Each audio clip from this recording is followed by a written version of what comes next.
കല്യാണത്തിരക്കും ആളും ബഹളമൊക്കെ കഴിഞ്ഞ് നമ്മളൊരു വൈകിട്ട് 10:30 കൂടിയൊക്കെ നമ്മളിനി ഇറങ്ങാനായിട്ട് തുടങ്ങുകയാണ്. കല്യാണ പെണ്ണ് 2 ദിവസം കഴിഞ്ഞിട്ടേ വരുന്നുള്ളൂ. അപ്പം നമുക്ക് നാളെ ക്ലാസ്സിൽ പോകേണ്ടതുകൊണ്ട് നമ്മൾ വേഗം പോവുകയാണ്. നമുക്ക് 11:30ക്കാണ് ട്രെയിന്.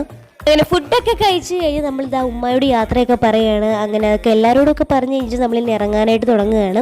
കാരണം ട്രെയിൻ 11:30ക്കാണ്. അപ്പോൾ നമുക്ക് വേഗം സ്റ്റേഷൻ്റെ അങ്ങോട്ടേക്ക് പോകണം. അപ്പോൾ ഒരു വണ്ടിയൊക്കെ ഏർപ്പാട് ചെയ്തിട്ടുണ്ടായിരുന്നു.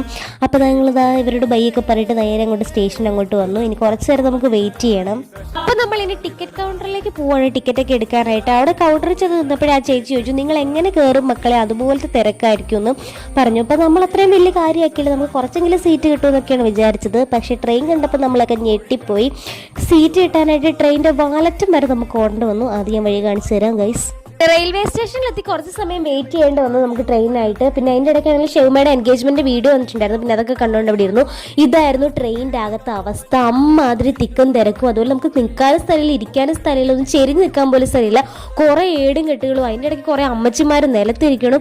ഒരു രക്ഷയില്ലായിരുന്നു. എങ്ങനെയാണ് ഞങ്ങൾ അതിൻ്റെ അകത്ത് നിന്ന് നമുക്ക് മാത്രമേ അറിയുള്ളൂ. ഒന്നും നീങ്ങാൻ പറഞ്ഞിട്ട് പോലും നീങ്ങാത്ത കുറേ വൃത്തികെട്ട സ്വഭാവമുള്ള പെണ്ണുങ്ങളായിരുന്നു അതിൻ്റെ അകത്ത് മൊത്തവും.